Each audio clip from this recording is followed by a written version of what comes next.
Olá a todos e todas! Está começando um programa especial voltado para um grupo muito importante que faz parte do cotidiano de toda a escola, as merendeiras.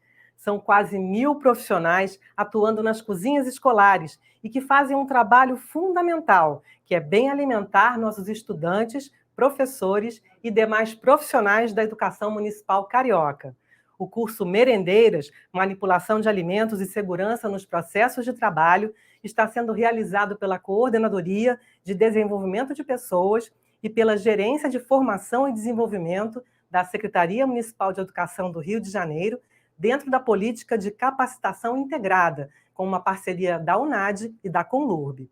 O objetivo é capacitar melhor as merendeiras com ações de nutrição, manipulação e segurança nos processos de trabalho.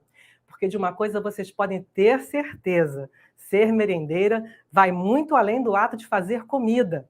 É preciso aprender sobre alimentos saudáveis, alimentos saudáveis, sobre potabilidade da água, sobre a segurança alimentar, o que é segurança alimentar, e conhecer e seguir o Programa Nacional de Alimentação Escolar e também dominar as boas práticas da higiene sanitária, olha, entre muitas outras atribuições. Por isso, vamos assistir agora a palestra da nutricionista Marluce Fortunato. Ela é gerente 3 da Unidade de Nutrição e Segurança Alimentar Anis Dias, a UNAD, e vai falar sobre manipulação de alimentos. Não é isso mesmo, Marluce? Bem-vinda.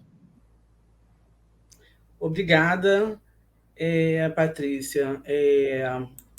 Com o advento, com o início do Covid, houve a necessidade de se fortalecer, as políticas públicas de segurança alimentar.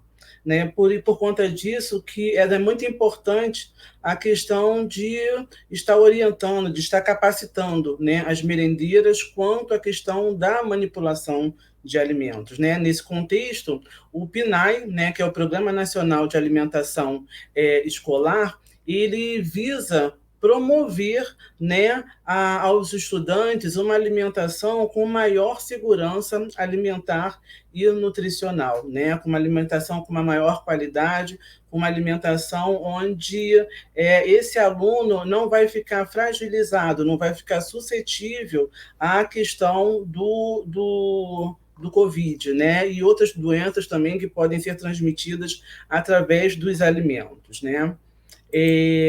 Por conta disso, como que garantir uma alimentação de qualidade? Adotando boas práticas, que são procedimentos e práticas de organização e higiene necessárias, que devem ser adotadas e obedecidas pelas merendeiras e por todos os envolvidos nos serviços de alimentação escolar. O principal objetivo é garantir a qualidade higiênico-sanitária e conformidade dos alimentos, para evitar a ocorrência de doenças provocadas pelo consumo de alimentos contaminados. A importância, a merendeira, ela dentro do programa de alimentação, dentro do PNAE, a merendeira é aquele ator, dentro desse programa, que ele executa tudo aquilo que é planejado, tudo aquilo que é programado pelo nutricionista, porque o nutricionista ele faz o cardápio, ele faz a ficha de preparação, ele verifica a qualidade quantitativa e qualitativa dos alimentos, mas quem vai executar toda essa programação, todo esse planejamento é a merendeira. Então, na verdade, ele acaba sendo o elemento mais importante dentro de todo esse contexto. Então, qual a importância do papel da merendeira na alimentação escolar? Preparar e servir com amor a refeição, bem temperada, livre de contaminações, organizar e cuidar da limpeza do local, e dos utensílios que eles utilizam no preparo dos alimentos e procurar aprender cada vez mais sobre o seu trabalho, se capacitando. E por conta disso, que nós estamos promovendo esse curso de capacitação. o papel da merendeira no PNAE, né? A merendeira escolar, ela tem um papel fundamental, né, na garantia da qualidade do alimento que será servido aos estudantes, né?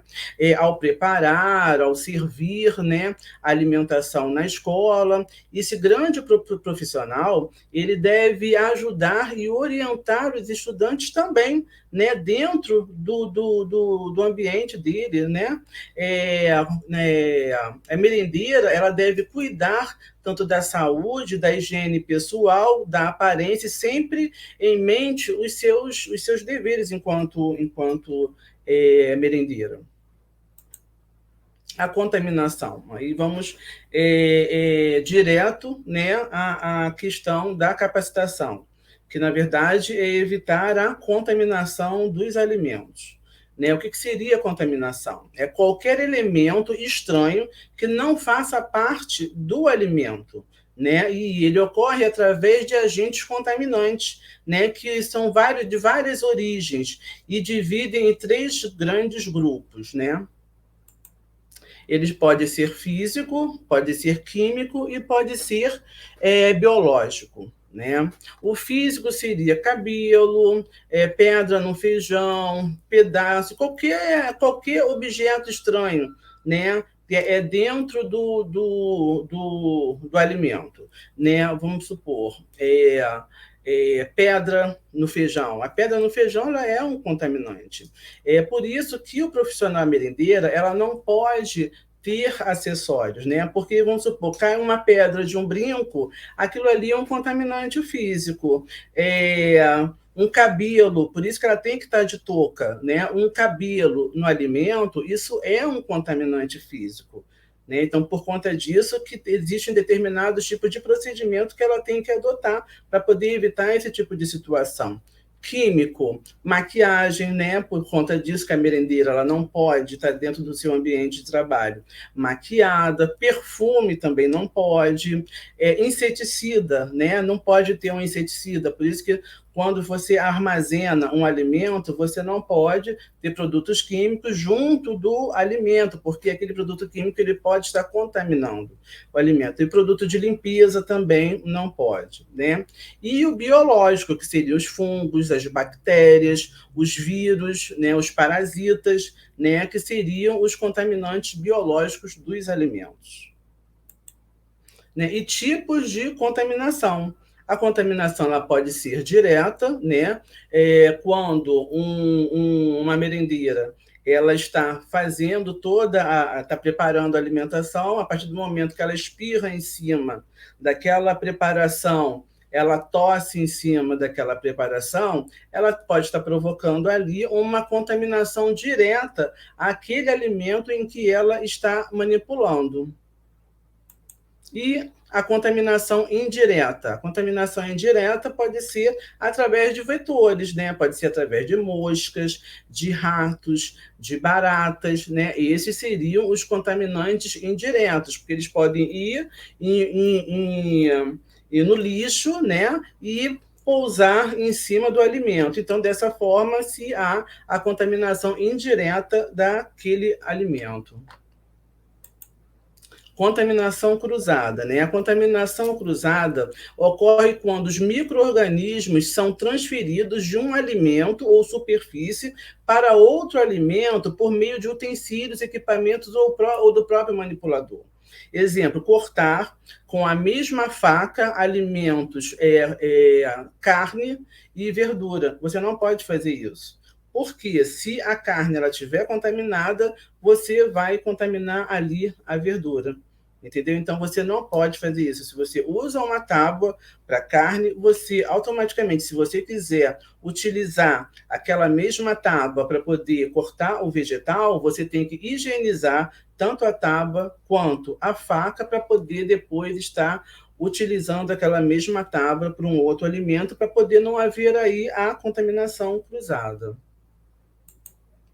Micro-organismos, né? O que seriam os micro-organismos? São organismos microscópicos, sendo impossíveis de serem observados a olho nu.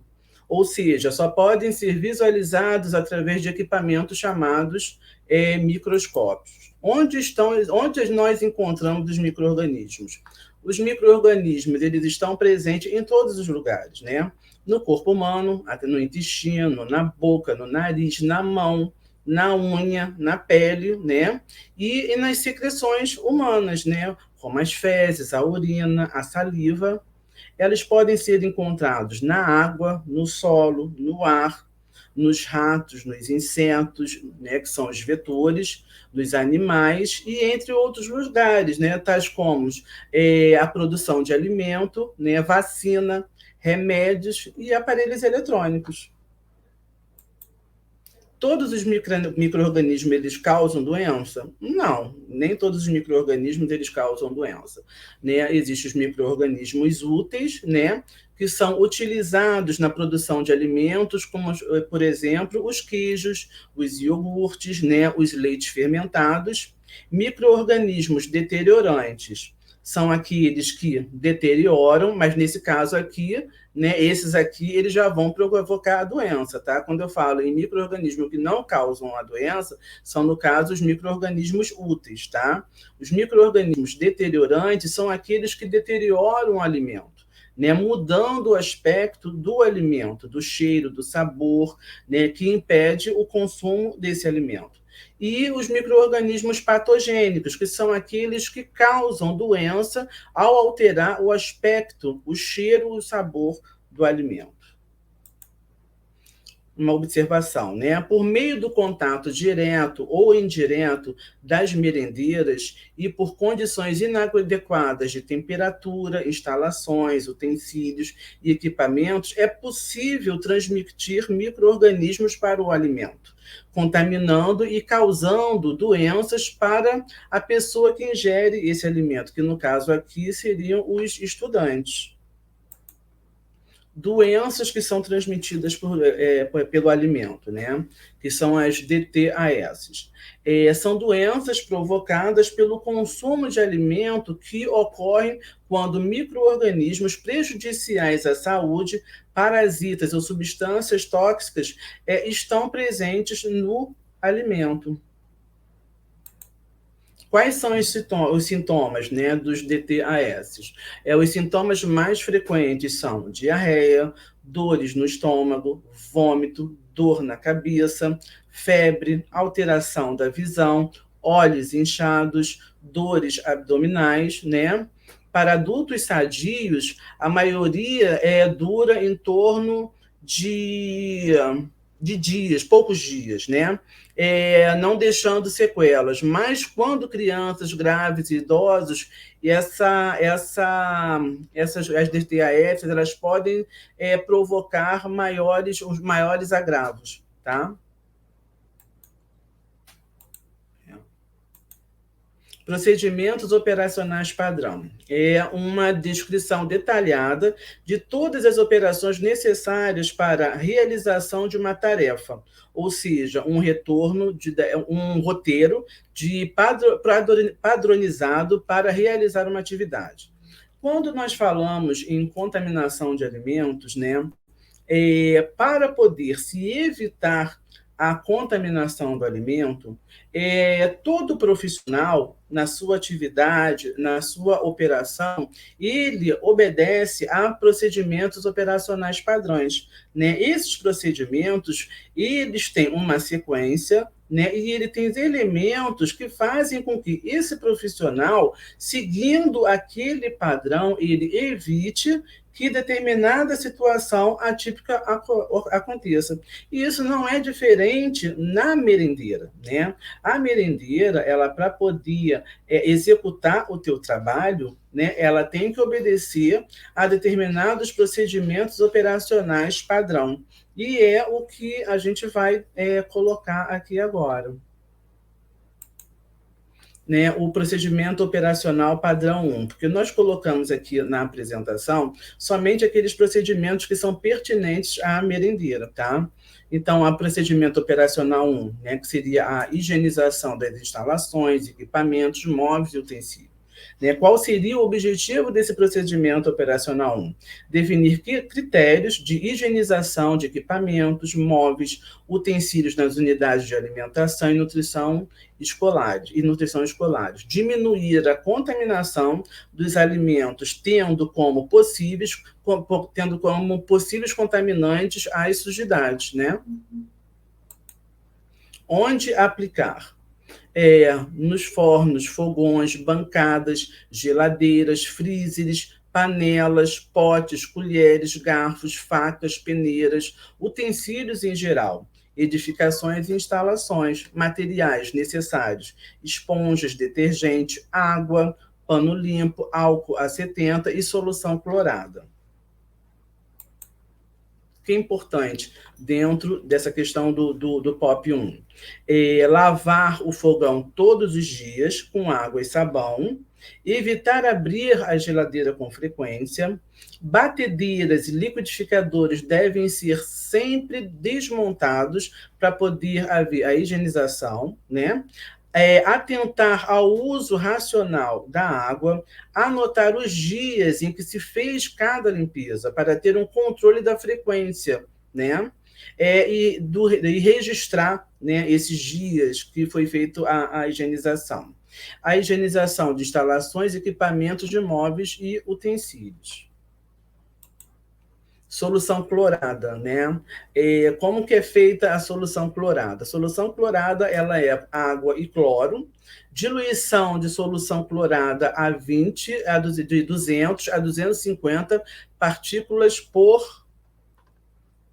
Peraí.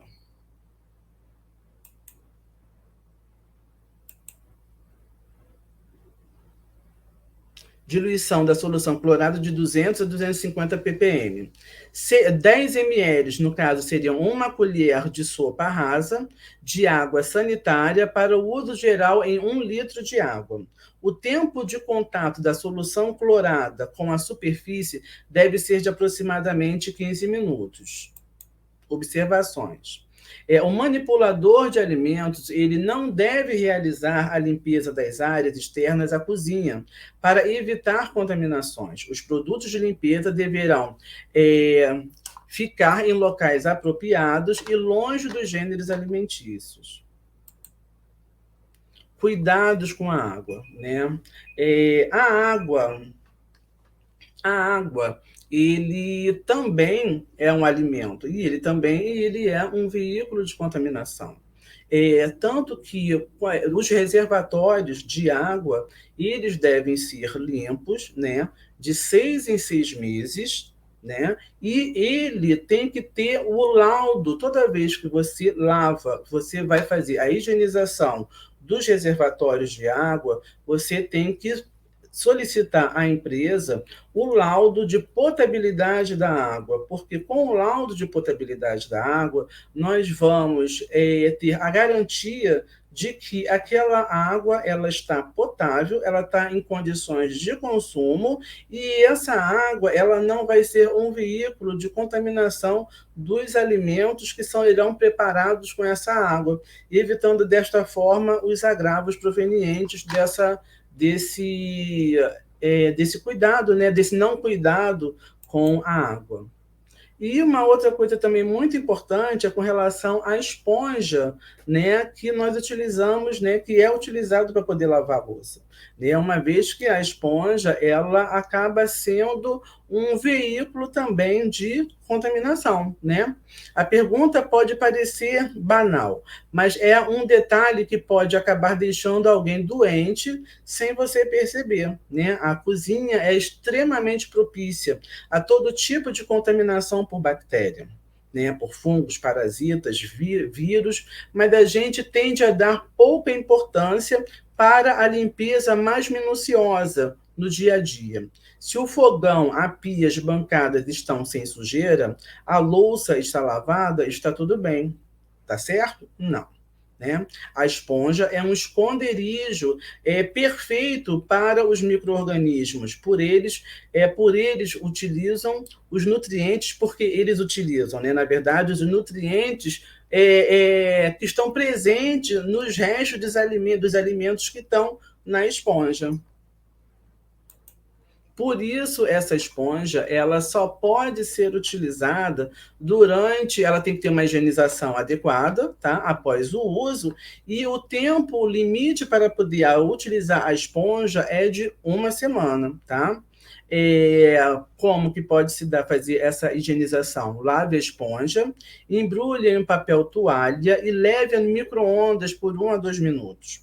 Lave e deixe-a submersa em água fervente por 3 minutos e faça uma solução de 2 colheres de sopa de água sanitária em 1 litro de água e deixe a esponja imersa em 10 minutos. Então, essas são as 3 situações, 3 procedimentos que você pode estar fazendo para poder estar higienizando a esponja, né? E ela também, o tempo de uso da esponja é só de 1 semana, não mais do que isso, tá?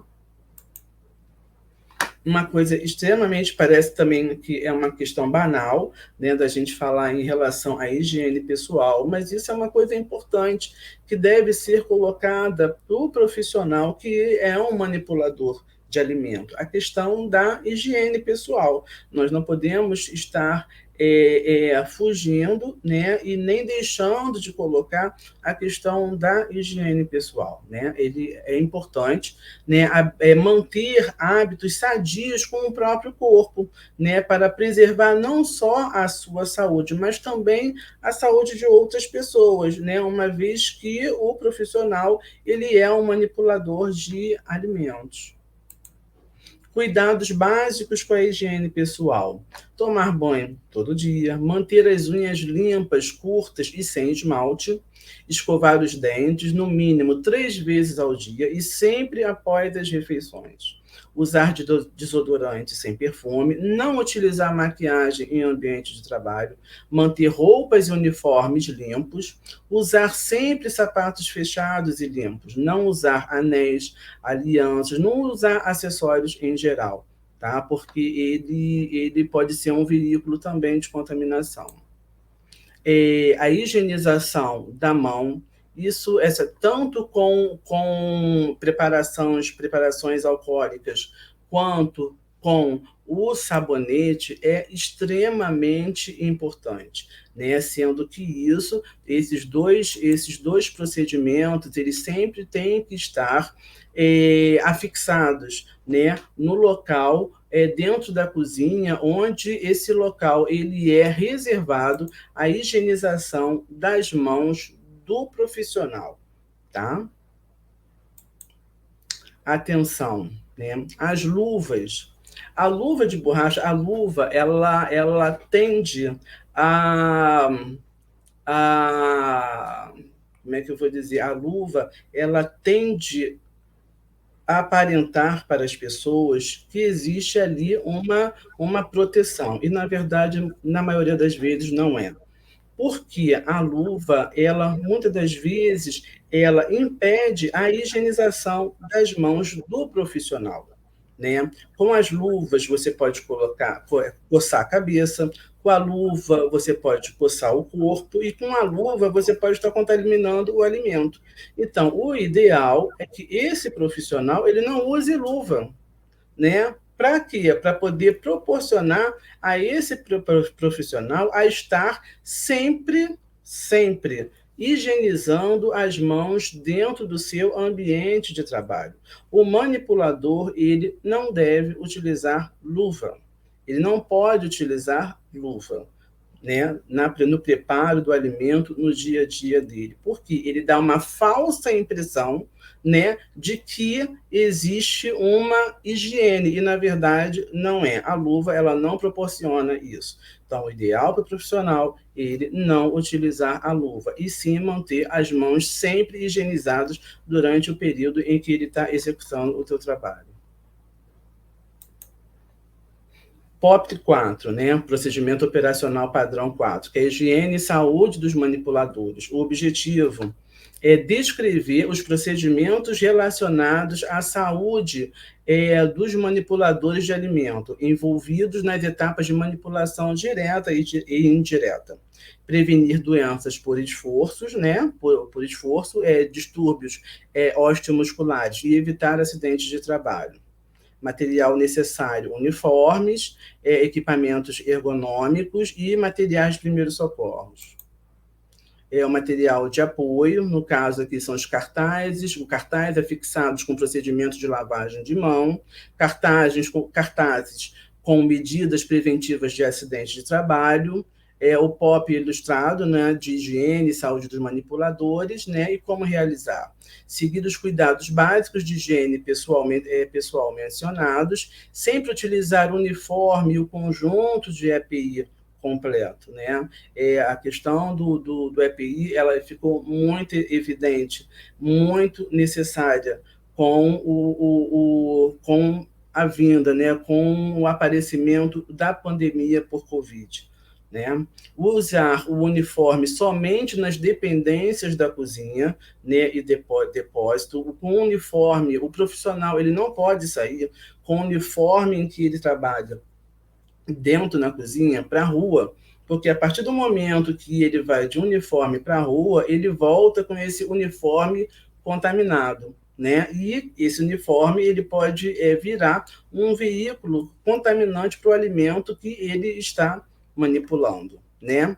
Não fumar, assoviar, cantar ou manipular dinheiro dentro da área de produção, realizar alongamento corporal em diferentes momentos do período de trabalho e evitar ações que podem colocar em risco a integridade física do manipulador. Uma observação, né, que o controle de saúde dos manipuladores de alimentos deverá seguir as diretrizes do Programa de Controle Médico de Saúde Ocupacional, né, que existe uma norma regulamentadora a ser seguida, que é a norma regulamentadora número 7 de saúde ocupacional e a norma regulamentadora 17, que é a questão da ergonomia.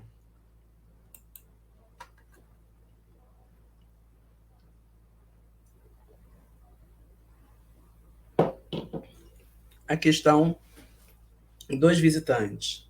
Toda pessoa, independente de estarem trabalhando dentro da escola, todas as pessoas que não são manipuladores, elas são visitantes dentro da cozinha, tá?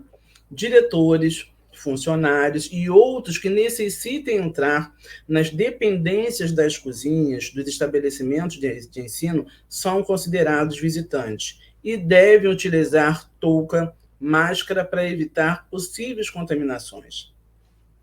Os visitantes devem ser orientados a não tocar nos alimentos, equipamentos, utensílios ou qualquer outro material interno do estabelecimento. Não comer, não fumar, não mascar chiclete durante a visita, fixar cartaz de proibida a entrada de pessoas não autorizadas. Isso é extremamente importante em uma cozinha, porque essa pessoa ela pode vir a contaminar os alimentos que são manipulados dentro daquele ambiente. No recebimento dos alimentos, a recepção dos alimentos, ela deve ser realizada em área protegida, limpa, tá? No recebimento, é importante verificar os seguintes aspectos. O veículo de entrega, né, estar em condição de higiene e conservação, os produtos que necessitam de refrigeração acondicionados em veículos com câmara refrigerada, né, aproximadamente de 4 a 7 graus centígrados, e os produtos congelados em veículos com unidade frigorífica com temperatura com tolerância de menos 12 graus centígrados, nunca superior.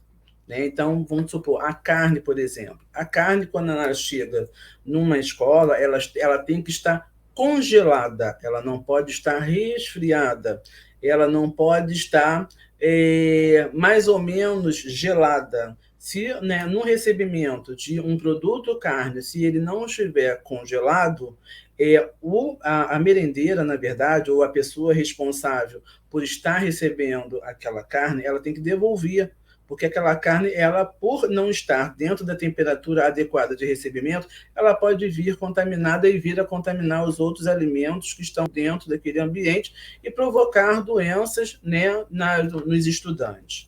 né, a temperatura dos alimentos a temperatura dos alimentos, né, ela tem que ser verificada, e o registro em formulários de temperatura dos alimentos recebidos. Caso a temperatura no recebimento esteja acima do recomendado, o produto ele não pode ser recebido, né? Característica dos alimentos no ato do recebimento. Os ovos, eles devem estar frescos, devem apresentar cascas sem rachaduras, áspera, clara, fosca e espessa em embalagens apropriadas. O leite deve estar em embalagens limpas, íntegras e apropriadas para o seu acondicionamento. As hortaliças e frutas devem estar íntegras, firmes, sem traços de descoloração ou manchas. Devem ser isentas de odores estranhos, de insetos, larvas e fungos. Os grãos devem estar secos, isentos de impurezas e de insetos. As farinhas e amidos devem estar livres de mofo e grumos. O açúcar deve estar em embalagem limpa e íntegra e jamais empedrado. Os alimentos enlatados não devem estar em embalagens amassadas, abauladas, estufadas, com vazamentos e enferrujadas. As embalagens, de um modo em geral, devem se apresentar de uma forma íntegra. Não receber alimento quando for considerado quando for constatado, né, no caso, qualquer alteração na embalagem, como umidade, perfuração, amassado, rasgo, ferrugem e outras coisas, né? Após o recebimento, os gêneros alimentícios devem ser retirados de suas embalagens secundárias, que seriam caixas e fardos, exceto produtos destinados ao consumo individual, tá? POP 5, que é recebimento de materiais e ingredientes, embalagens, né? No caso, esse POP, né, ele é o procedimento operacional padrão dentro da área de recebimento, né? Com o objetivo aqui estabelecer procedimentos a serem adotados para assegurar e manter a segurança e a qualidade das matérias-primas, dos ingredientes e embalagens utilizados para a produção da alimentação escolar. Então, esses aqui são procedimentos que devem se seguir na área de recebimento dos alimentos, tá? O material de apoio, a temperatura, né, que os alimentos eles têm que ter, a temperatura no momento do recebimento. Quais são os procedimentos? Isso aqui é extremamente importante. Borrifar álcool a 70 em toda a extensão da haste do termômetro, isso aqui na hora que você vai verificar a temperatura, né, esperar secar e ligar o termômetro, aguardar a temperatura estabilizar, inserir a haste ou o sensor do termômetro entre as duas embalagens fechadas, né, esperar estabilizar a temperatura, fazer a leitura e o registro em planilha apropriada. Então, através desse procedimento aqui, vocês vão verificar de que forma, qual a temperatura de recebimento e, caso não esteja dentro da temperatura, devolver o produto. Bom. Observação, né? A recepção dos gêneros alimentícios deve ocorrer em área exclusiva para este fim, protegida de chuva, sol, poeira e livre de materiais ou equipamentos inservíveis, né? Os produtos devem ser recebidos somente em dia e horário normal de funcionamento do estabelecimento.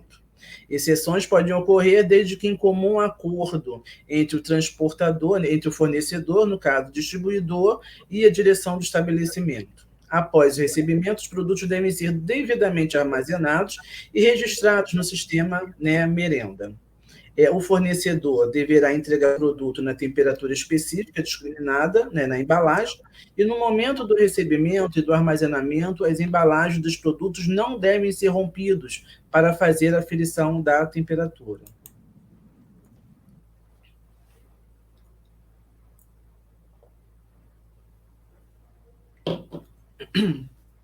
Com relação ao armazenamento dos alimentos, existem pontos que são extremamente importantes na questão do armazenamento do alimento. Primeiro, os alimentos, né, os gêneros alimentícios, eles não podem ser armazenados no mesmo local do que tem um produto de limpeza, porque isso pode provocar uma contaminação. E uma outra coisa também extremamente importante na questão do armazenamento do alimento é que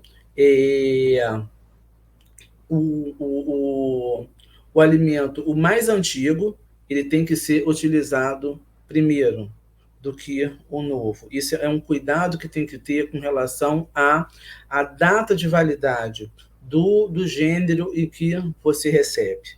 Tá? E as matérias-primas, os ingredientes, as embalagens, elas devem ser armazenadas em local limpo e organizado de forma a garantir a proteção contra contaminante, né?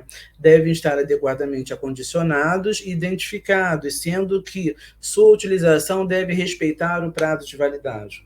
Né? Os produtos devem ser armazenados sob pallets, né, estrados ou prateleiras, respeitando-se o espaçamento mínimo necessário para garantir a adequada ventilação, limpeza e, quando for o caso, a desinfecção do local. Os pallets, estrados ou prateleiras devem ser de material liso, resistente, impermeável e lavável. Os depósitos de alimentos devem ser próximos da cozinha, tá? Arejado e de preferência longe do banheiro. Também deve ter telas de proteção, né, nas janelas para evitar a entrada de insetos, roedores, e o piso e as paredes devem ser lisos, né, e mantidos sempre limpos. Esse aqui é o POP, proveniente ao controle do estoque, né? O objetivo é controlar o estoque dos alimentos, conferindo os prazos de validade, quantidades e adequação das pautas, né, aos estabelecimentos de ensino. Como realizar, né? Verificar o estoque diariamente, fazer o registro manual da entrada e saída dos gêneros alimentícios em planilha específica, realizar o registro eletrônico da movimentação diária dos produtos, incluindo todos os gêneros utilizados, perecíveis, não perecíveis, congelados, recebidos por doação, né? Ou adquiridos em recursos próprios. Refrigeração e congelamento, isso aqui é um ponto extremamente importante, né, como eu citei anteriormente. Durante a refrigeração e o congelamento, os alimentos devem ser mantidos separados, de acordo com essa natureza e forma de preparo. Os produtos in natura, né, que seriam os crus, sempre que possível, devem ser guardados em equipamentos de refrigeração distinto, né? Quando isso não for possível, guardá-los em prateleiras separadas. Massas frescas, produtos cárneos, laticínios, frios, embutidos, verduras e legumes, frutas, temperos, etc. Produtos processados e ou cozidos, prontos para consumo, devem ser mantidos separados entre si. E dos produtos crus, né? Os processados, quando forem armazenados, devem ser colocados em prateleira acima dos crus. Alimentos congelados não devem ser novamente descongelados, né? Quando você descongela uma carne, por isso que é importante se verificar a quantidade exata da carne que você vai utilizar, porque você vai descongelar aquela carne e aquela carne ela não pode ser mais congelada. Tá? Então, por isso que essa questão do planejamento é extremamente importante, porque isso pode ocasionar um custo, né? Por você não poder reutilizar aquela carne. Atenção, né? As temperaturas de armazenamento de produtos sobre congelamento e sobre refrigeração devem obedecer às recomendações dos fabricantes indicadas nos rótulos. Na ausência dessas informações e para alimentos preparados no estabelecimento, devem ser utilizadas as seguintes recomendações. Produtos congelados, né? De 0 a menos 5 graus Celsius, né? O prazo de validade deles são 10 dias. De menos 6 a menos 10, prazo de validade a 20 dias. Menos 11 a menos 18, prazo de validade 30 dias. E menos 18 graus, tá? Prazo de validade 90 dias. Então, quanto maior a temperatura de congelamento do alimento, aliás, quanto menor a temperatura de congelamento do alimento, maior a validade dela, né? Porque, no caso, se for menos 18, né? Menos 18, o prazo dela de validade é maior que a 90 dias. E se for de 0 a 5, que é uma temperatura, no caso, maior, o prazo dela de validade é menor que 10 dias.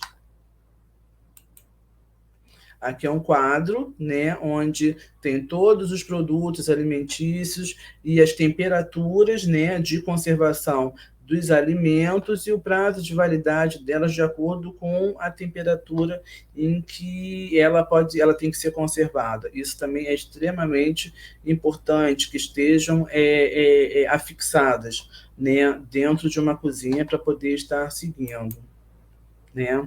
Por que, né, da importância dos alimentos, porque as temperaturas, né, dos alimentos devem ser medidas e registradas, né? Utiliza-se o frio e o calor para destruir ou evitar a multiplicação dos micro-organismos dos alimentos. Portanto, as temperaturas dos alimentos devem ser sempre controladas, medindo-as e registrando-as, né? Que tipos de termômetros podem ser utilizados? Devem ser utilizados termômetros que sejam capazes de indicar, né, temperaturas de congelamento menos 18 ou abaixo e temperaturas acima de 100 graus. Aqui são os tipos de termômetros, né, que podem ser utilizados no dia a dia, né, dentro de uma cozinha, que é o termômetro digital com haste e o termômetro analógico com haste. Por que dessa haste? Porque essa haste ela vai ser inserida no alimento, né, para poder nós verificarmos a temperatura em que esse alimento está, ou a preparação. Aqui é o POP7, né, que seria o controle de temperatura de cocção e resfriamento dos alimentos, né? Isso aqui seria o procedimento operacional padrão para nós verificarmos a temperatura em que esse alimento está, né? E através desse procedimento operacional padrão é que nós vamos evitar dessa forma a contaminação daquele alimento, né? Uma vez que os alimentos eles dependem daquela temperatura para poder se manterem íntegros, né? E não estarem contaminados ou não virem a serem contaminados. A temperatura de cocção, né? Como realizar a temperatura de cocção? Limpar o termômetro, esperar secar e limpar o termômetro, aguardar a temperatura estabilizar, inserir a haste, né, no centro do alimento, não deixar que o sensor toque os lados ou o fundo do recipiente, né, porque aí vai dar uma falsa impressão da temperatura em que está. Verificar a temperatura em pelo menos 2 pontos diferentes, especialmente em alimentos de grande volume, né? Aguardar a temperatura estabilizar e fazer a leitura e o registro em planilha apropriada, né? Todos os alimentos submetidos à cocção, né, devem ultrapassar a temperatura mínima de 74 graus centígrados no centro geométrico. Temperatura de resfriamento, o procedimento é a mesma coisa, limpar o termômetro, esperar secar, aguardar a temperatura estabilizar, inserir a haste, né, não deixar o sensor toque, né, no fundo, onde pode estar congelado e vai dar uma falsa impressão de uma temperatura, né, até menor do que pode estar.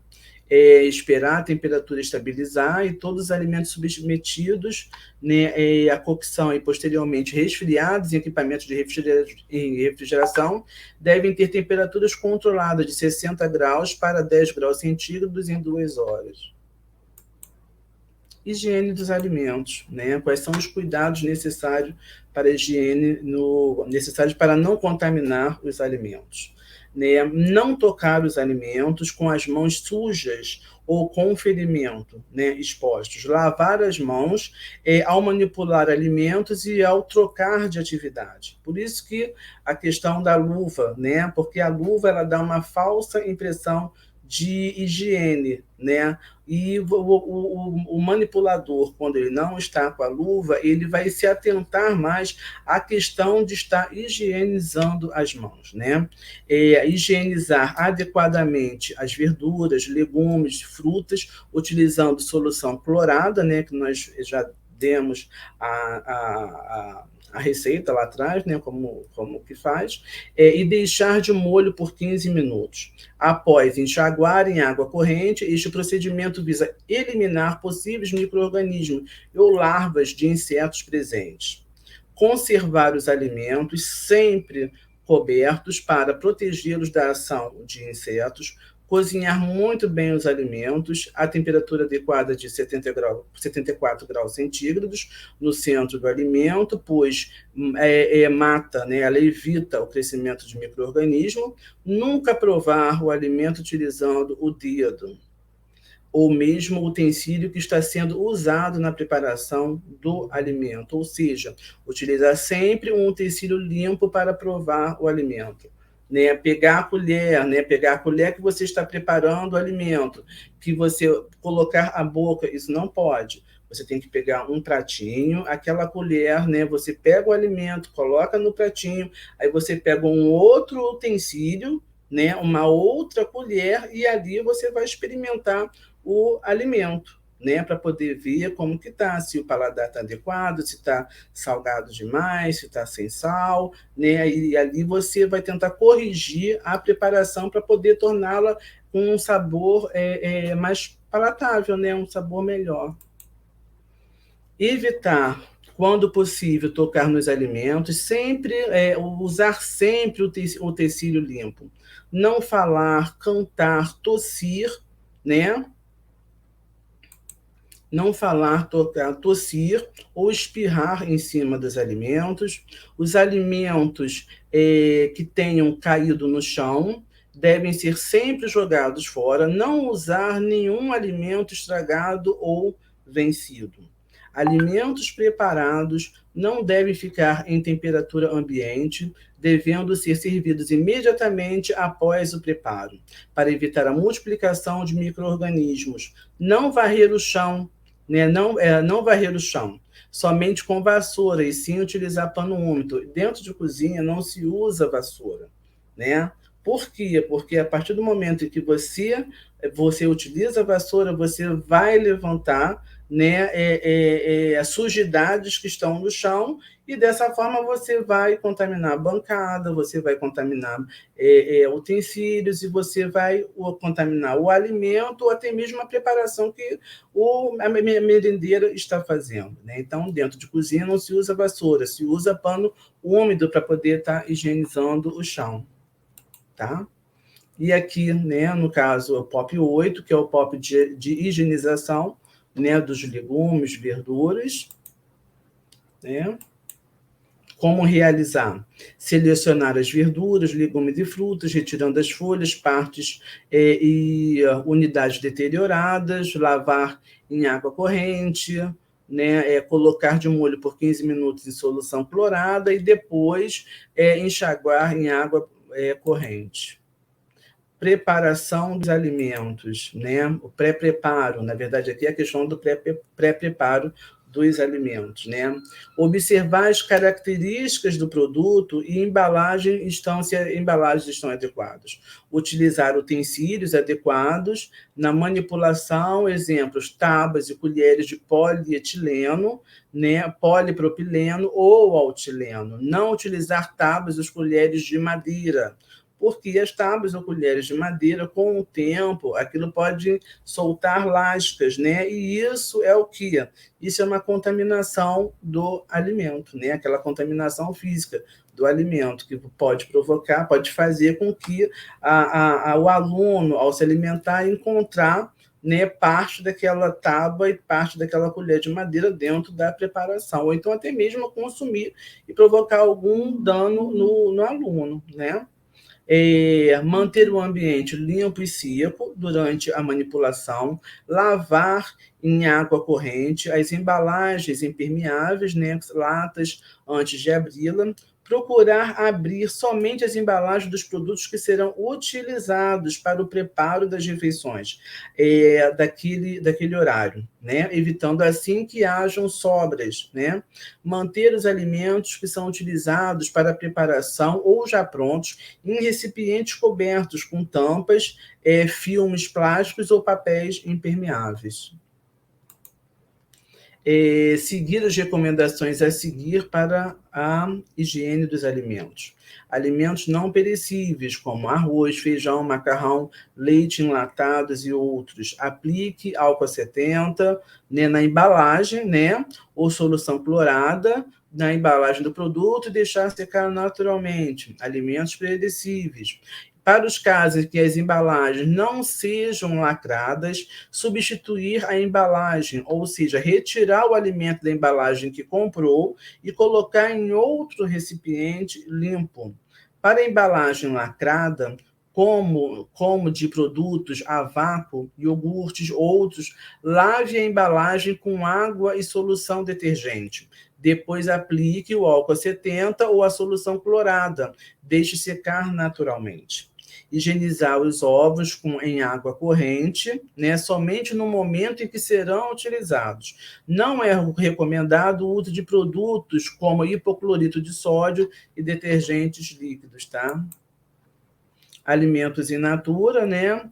Como já havia falado anteriormente, selecione alimento, retirando as partes deterioradas e não aproveitadas, lavar em água corrente individualmente, prepare a solução clorada e despeje o alimento no recipiente com solução e deixe imerso por tempo recomendado. Né? Enxague o alimento com água corrente e seque com a ajuda de papel toalha, né? Guardanapo ou secador manual de vegetais. Se não for para o consumo imediato,